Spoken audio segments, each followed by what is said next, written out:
नमस्कार दोस्तों, कैसे हैं आप सब। आशा करती हूँ आप हमेशा की तरह बहुत खुश होंगे। तो चलिए, आप सभी का स्वागत है मेरे पॉडकास्ट सीरीज दी वंडरस नारी के नए एपिसोड में।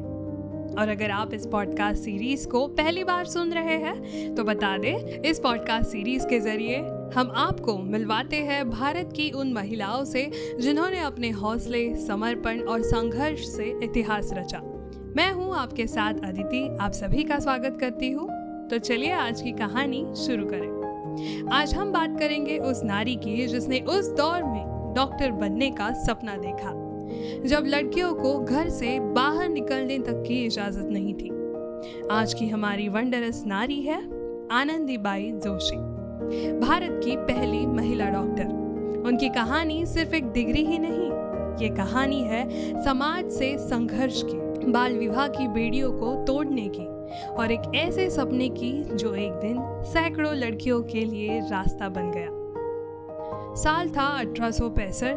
ठाणे के पास एक छोटा सा गांव यानी आज का महाराष्ट्र।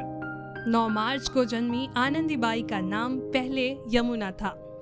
9 साल की उम्र से ही उनकी शादी 20 साल बड़े गोपाल राव जोशी से हो गई। ये वो दौर था जब बाल विवाह आम बात थी, लेकिन गोपाल राव आम पति नहीं थे। वे खुद एक प्रगतिशील सोच वाले इंसान थे और उन्होंने तय किया कि वे अपनी पत्नी को पढ़ाएंगे। लेकिन आसान नहीं था ये रास्ता। आनंदी को समाज के तानों, अपमान और असहयोग से गुजरना पड़ा। कभी कभी उन्हें पत्थर मारे गए क्योंकि वह पढ़ती थी। लेकिन आनंदी नहीं रुकी। उनका एक सपना था डॉक्टर बनना। एक बार की बात है, एक ऐसा हादसा हुआ जिससे आनंदीबाई की जिंदगी की दिशा ही बदल दी। जब वो सिर्फ 14 साल की थी, उन्होंने एक बेटे को जन्म दिया। लेकिन वो बच्चा केवल 10 दिन तक ही जीवित रहा क्योंकि समय पर उसका इलाज नहीं हो पाया। एक औरत, एक माँ अपने बच्चे को अपने गोद में तड़पते हुए देखती रह गई और कुछ नहीं कर पाई। उस समय महिला डॉक्टरों की भारी कमी थी। स्त्रियां पुरुष डॉक्टरों के सामने जाने से भी हिचकिचाती थी और इस शर्म और व्यवस्था की कीमत कई जिंदगियों को चुकानी पड़ी। आनंदी के जीवन की भी यही सबसे बड़ी पीड़ा थी। लेकिन इस मुश्किल घड़ी में एक और चीज थी जो उतनी ही ताकतवर साबित हुई, उनके पति गोपाल राव का अटूट साथ। उन्होंने आनंदी से कहा, अगर हमारे बच्चे को एक महिला डॉक्टर मिली होती तो शायद वो आज जीवित होता। अब तुम्हें ही वो डॉक्टर बनना होगा जो इस देश की औरतों के लिए उम्मीद बने। ये सिर्फ एक पति का सहारा नहीं था, ये एक क्रांतिकारी सोच थी जो उस जमाने के लिहाज से बिल्कुल अलग और प्रेरक थी। गोपाल राव ने ना सिर्फ आनंदी को आगे बढ़ने की इजाजत दी, बल्कि उनके लिए खुद रास्ता बनाया। पढ़ाई, चिट्ठियाँ, विदेशी संपर्क, सब कुछ उन्होंने खुद संभाला।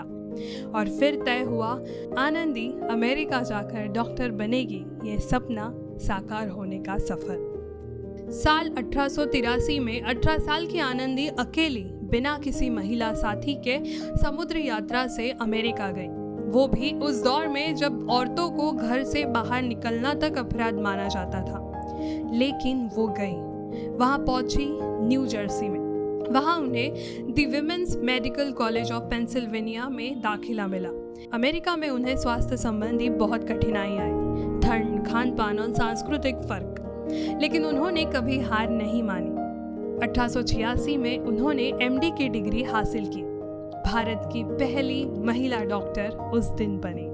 उनकी थीसिस थी obstetrics among the Aryan Hindu. सोचिए, एक भारतीय लड़की 1800 के दशक में अमेरिका में रिसर्च पेपर लिख रही थी।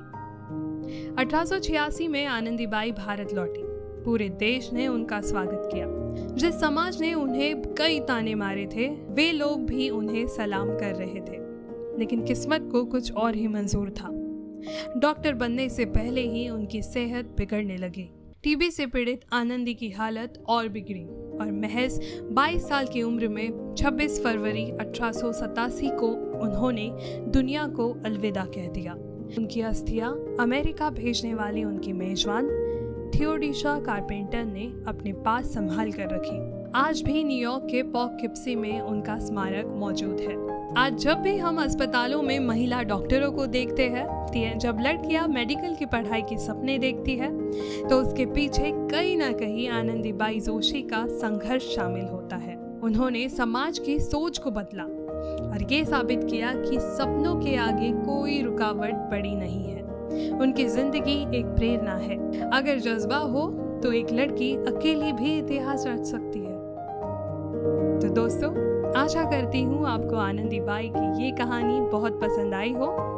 आप सुन रहे थे वंडरस नारी पॉडकास्ट सीरीज को मेरे यानी आपके अपने अदिति के साथ। अगर आपको आनंदीबाई की कहानी ने छू लिया तो इस एपिसोड को शेयर करें और जुड़े रहिए हमारे साथ। अगली कड़ी में एक और अद्भुत नारी की कहानी आप तक पहुंचाएंगे, क्योंकि हर कहानी बदल सकती है किसी की जिंदगी। धन्यवाद।